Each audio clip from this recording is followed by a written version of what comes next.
Olá, meninas e meninos. Hoje a minha aula é sobre mitologia grega e eu vou falar a história de Anquises e Afrodite. O mortal Anquises e a deusa Afrodite, tá? Mas quem era Anquises? Era o pai de Enéas. Lembra aquele herói troiano que após a queda da cidade, depois dos 10 anos de guerra de Troia, ele, o Enéas, foi o que liderou o grupo de sobreviventes, deixando as cidades em chamas, levando nos ombros o seu pai Anquises, que já era velhinho, e pela mão o seu filho Ascânio, que era uma criança. A mulher ficou lá, não sobreviveu. Mas a aula não é sobre Enéas, é sobre Anquises e Afrodite, o pai e a mãe desse Enéas, que inspirou o livro Eneida de Virgílio, que conta todas as aventuras de Enéas após sair com sobreviventes da cidade em chamas, Troia, tá? Mas vou falar sobre Anquises, que o tema é esse. Anquises é um príncipe primo do rei Príamo, tá? Rei de Troia. Ele nasceu em Dardânia, um território vizinho de Troia. Ele era de uma família abastada, né? Era um príncipe, e em sua época, Anquises era conhecido por possuir 6 excelentes cavalos, algo muito valorizado na época. Conta-se até que 2 desses cavalos, ele mais tarde entregou a Enéas, seu filho, para que os usasse na guerra de Troia. Bom, e Afrodite, todo mundo sabe quem é, a deusa do amor, da beleza, da sedução, né? Ela teve um relacionamento com Anquises, mas para ter esse relacionamento, ela se disfarçou de uma mortal. E eu vou contar essa história, tá? Bom, conta-se que certa vez Afrodite, né? Antes da história do romance, eu vou contar algo que aconteceu antes do romance de Afrodite e Anquises. Conta-se que certa vez Afrodite fez com que o próprio Zeus se apaixonasse por uma mulher mortal e descuidasse de sua esposa Hera. Por isso, segundo uma versão, Zeus também compeliu Afrodite a apaixonar-se por um mortal, como vingança, tá?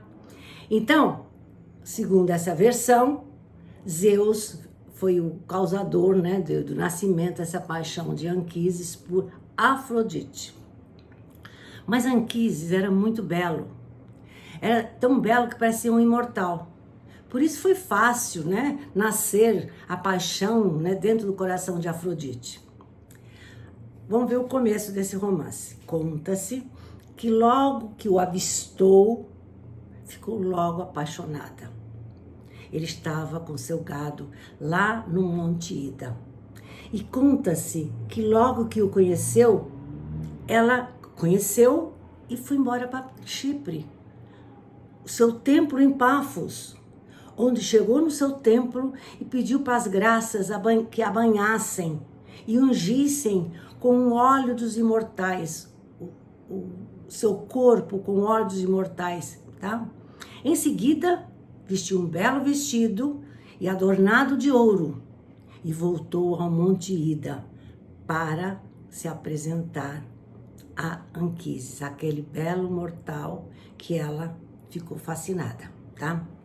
Quando ele estava dentro da sua tenda, então ela entrou na sua tenda e viu Anquises andando de um lado para o outro, tocando seu alaúde. Então Afrodite postou-se diante dele, na forma de uma bela e delicada donzela mortal. Anquises, ao vê-la, ao contemplá-la, ficou assim, paralisado. E o amor apoderou-se do mortal na hora. Mas ele, vendo tanta beleza, achou que ele era uma deusa. Saudou-a como se realmente fosse uma deusa, e tão fascinado estava com aquela beleza toda, que até lhe prometeu um altar e sacrifícios em sua homenagem. Mas Afrodite mentiu, Mentiu que não era nenhuma donzela, não era nenhuma imortal, não era nenhuma deusa. Ela era apenas uma donzela mortal.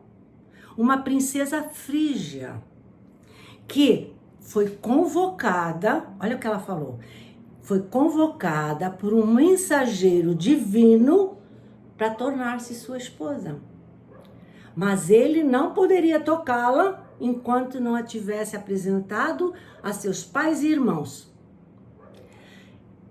Ela não seria sua amante, seria sua esposa. Anquises, ouvir essas palavras, sentiu dentro de si um amor ainda maior.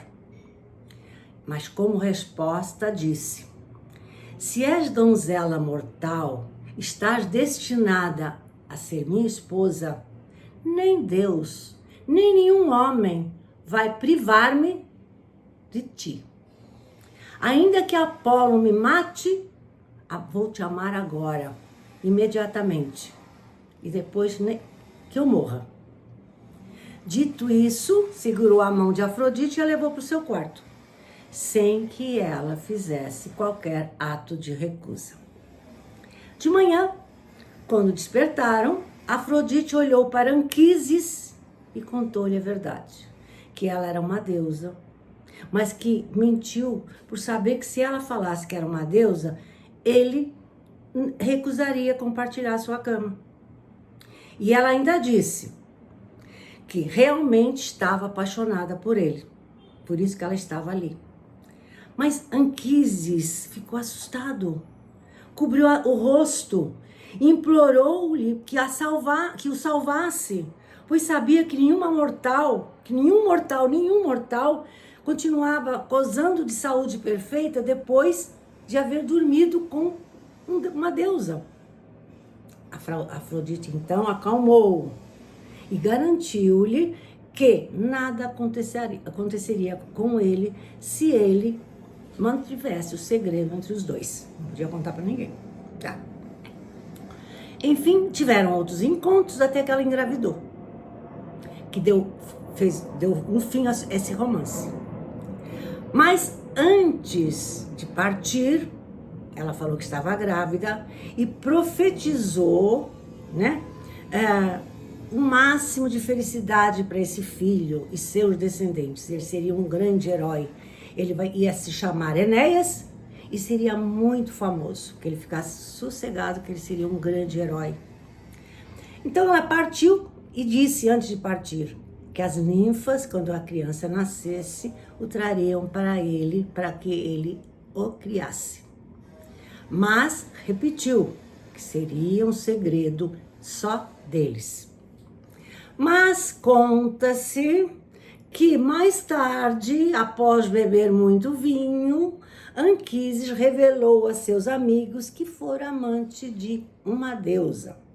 Então, como castigo, Zeus o atingiu com um raio, deixando-o manco, tá? Bom, Enéas, enfim, nasceu, tá? Cresceu e se tornou um dos grandes guerreiros da guerra de Troia, já falei.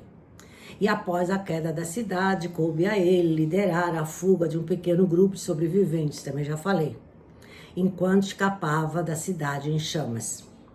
Enéas carregava seu pai Anquises nos ombros, pois já estava bem idoso, e segurando a mão de seu filho, ainda criança, chamado Ascânio. Tá? Anquises acompanhou o filho Enéas e o restante, né, sobreviventes de Troia, pela Itália, tá? Uma viagem até a Itália, onde lá se estabeleceram. Anquises, que já estava bem idoso, acabou morrendo antes do fim da viagem, na atual cidade chamada Trápane, comuna da Sicília. Foi lá enterrado no monte que tem até hoje seu nome em sua homenagem, o Monte Anquísia. Agora, termina aí a história de Anquises. Ele foi enterrado lá na Sicília, mas a história de Enéas vai continuar, porque ele vai dar origem à famosa Eneida, as muitas aventuras que Enéas vai enfrentar. Depois eu falo algumas delas. Tchau!